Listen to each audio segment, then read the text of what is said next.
Bonjour et bienvenue dans cette nouvelle vidéo de Draw My Economy. Aujourd'hui, nous allons voir comment emprunter 200 000 € pour un investissement immobilier. Hélène Enfant est une fille unique et elle a toujours été plus ou moins garçon manqué. D'ailleurs, jeune, elle voulait faire mécanicien. Mais ses parents l'en ont dissuadée. Ils étaient sûrs que c'était une voie de garage. Du coup, elle est allée à l'université et a fait des études d'administration des entreprises. Dans son entreprise, elle a rencontré une jeune femme dont elle est tombée amoureuse. Ludivine Salle. Salle, ce n'est pas du tout ce qu'elle est. Salle, c'est un nom propre. Et puis le mariage pour tous est arrivé et elles ont pu se marier. Du coup, Ludivine Salle en a profité pour changer son nom propre. Et elle s'appelle maintenant Enfant. D'ailleurs, lors de leur mariage, tout le monde chantait en chœur « Elle est née Ludivine Enfant ». Bref, ça a été une très belle cérémonie. Aujourd'hui, Hélène et Ludivine ont un petit peu avancé dans la vie et elles aimeraient pouvoir s'acheter un appartement. Elles ont d'ailleurs détecté un petit appartement à 200 000 € qui leur plaît beaucoup. Elles sont pour ça dans la moyenne des Français. Selon une étude Home Agency, la moyenne réservée par les Français pour l'achat d'une maison, c'est 260 000 €. Et pour un appartement, c'est 190 000 €. Comme elles n'y connaissent pas grand-chose en immobilier, elles vont tout de suite voir le notaire de la famille. Bon Appartement Frais leur dit que les 200 000 € d'achat, ce n'est pas les seules sommes qu'il faut compter. Lorsqu'elles vont acheter leur appartement, il y a le coût de la maison, les frais d'agence immobilière ou d'intermédiaire, mais qui sont généralement compris dans le prix affiché par le vendeur. Il y a aussi les frais de notaire et les impôts. Les frais de notaire, c'est entre 7 et 8% du prix du bien pour un logement ancien et entre 2 et 3% du prix du bien pour l'achat dans un programme immobilier neuf. Mais en fait, on appelle ça frais de notaire, mais c'est très exagéré. Il n'y a qu'une petite partie de cette somme qui va au notaire. En fait, ces frais de notaire, c'est principalement des taxes qui sont reversées à l'État. Et puis, Bon Appartement Frais leur fait comprendre qu'il y a aussi d'autres coûts à prendre en compte. Il y a le coût du crédit, qui coûte généralement très cher, surtout si vous empruntez sur 25 ou 30 ans. Même si les taux d'intérêt sont aujourd'hui très bas, eh bien, plus la durée de l'emprunt augmente, plus les taux augmentent. Il y a aussi l'assurance de prêt, qui varie suivant l'âge ou l'état de santé, les frais de dossier de l'organisme prêteur et les frais de garantie de prêt. Bref, si elles veulent emprunter 200 000 € avec un apport de 10 000 €, eh bien, Bon Appartement Frais leur conseille de regarder plutôt un appartement à moins de 195 000 €. Et il leur fait remarquer que le coût total de l'opération, le coût du crédit compris, pourrait bien dépasser les 300 000 €. Pour Hélène et Ludivine Enfant, c'est quand même une mauvaise nouvelle, parce qu'il va leur manquer une dizaine de milliers d'euros pour pouvoir acheter leur appartement.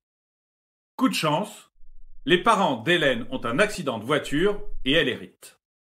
Du coup, folles de joie, elles vont toutes les deux se précipiter à la banque pour voir comment faire pour emprunter.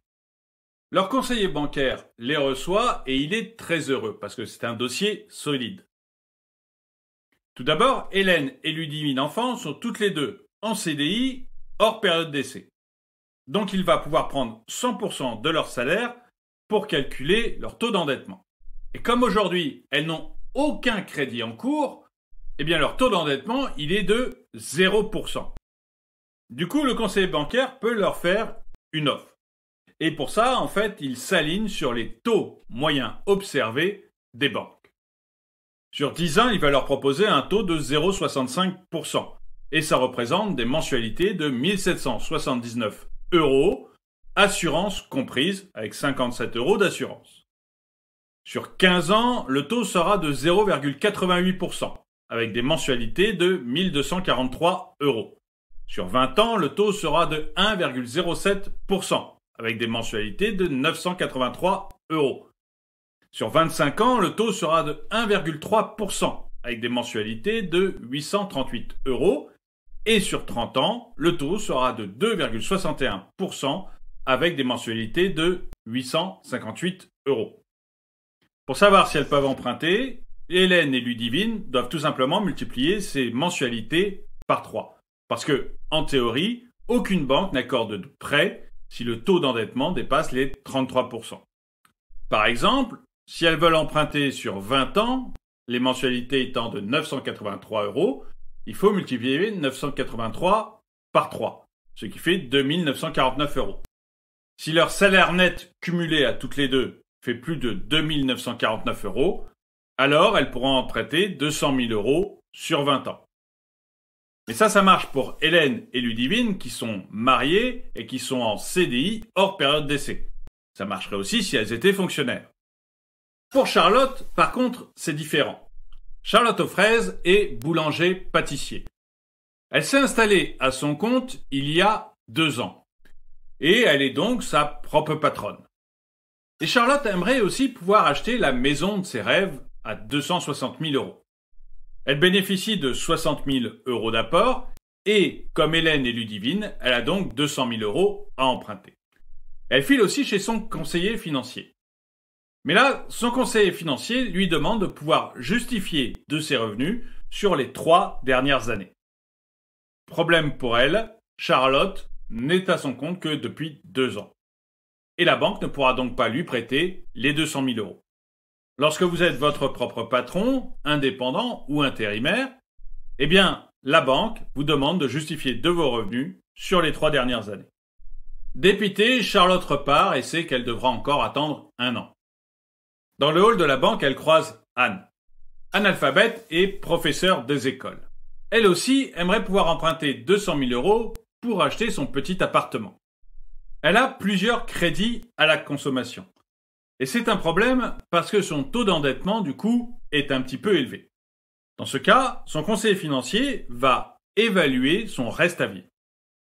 Le reste à vivre d'Analphabète, c'est son revenu auquel on retire l'ensemble des charges des emprunts qu'elle a en cours. Anne et son mari gagnent quasiment 4 000 € à eux deux. Et leur reste à vivre est de 2 949 €. Eh bien, ils divisent ces 2 949 € par 3, ce qui fait 983 €, ce qui correspond à la somme maximum qu'ils peuvent rembourser tous les mois sans dépasser leur taux d'endettement. Analphabète peut donc emprunter 200 000 € sur 20 ans avec un taux de 1,07% et rembourser 983 € par mois. Et vous, avez-vous des rêves d'achat d'immobilier ? Est-ce que c'est pour vous important d'avoir votre propre maison ? Dites-le moi dans les commentaires. Et le proverbe du jour. La chenille devient papillon, le cochon devient saucisson. Merci d'avoir regardé cette vidéo, mettez-lui un pouce vers le haut, commentez-la, partagez-la. Merci à tous ceux qui m'aident sur Tipeee, et je vous dis à très bientôt.